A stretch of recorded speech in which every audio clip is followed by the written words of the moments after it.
A second failed attempt to evacuate a besieged Ukrainian city. ITV News with Lucrezia Millarini. Good evening. The people of Mariupol remain trapped in a city without power or water this evening, with Russian soldiers and the threat of shelling from every side. For a second day, attempts to let them leave failed as a ceasefire was broken within hours. Meanwhile, Russian forces are getting ever closer to the Ukrainian capital, Kyiv, and as their advance continues, the number of Ukrainians racing out of the country has passed 1.5 million. Our first report comes from Romilly Weeks, who's in the city of Lviv. Well, let's talk more about that failed attempt to evacuate the citizens of Mariupol. Our correspondent Dan Rivers has travelled to this city of Zaporizhzhia, where the evacuees had hoped to arrive, but tonight the centre where they were due to stay remains largely empty. Dan Rivers reporting there. Let's take a look at the situation on the ground on day 11 of Russia's invasion of Ukraine.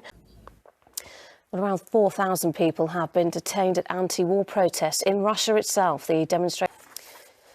Well, the world is now having to respond to the vast number of refugees fleeing the Ukraine. More than 1 million of those who have left have passed into Poland.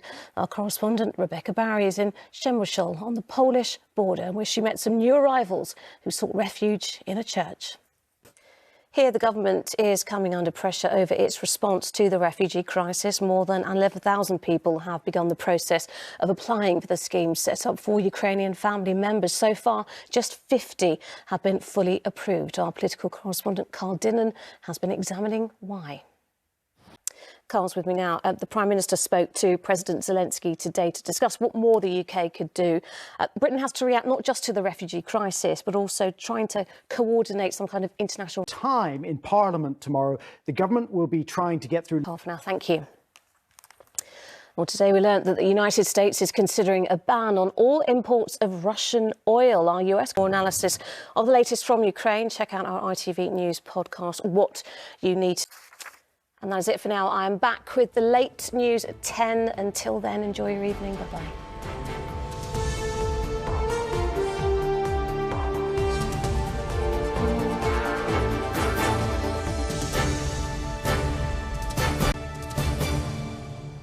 Hello again. The main headlines in London now. Protests against Russia's invasion of Ukraine hit the capital once again today.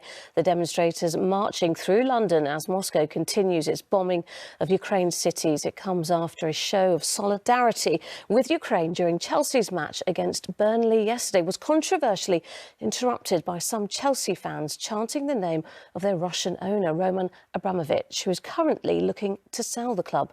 Callum Watkinson has this report. Well, the Mayor of London is urging the government to impose tougher sanctions on Russian oligarchs immediately in order to prevent a fire sale of their assets. 15.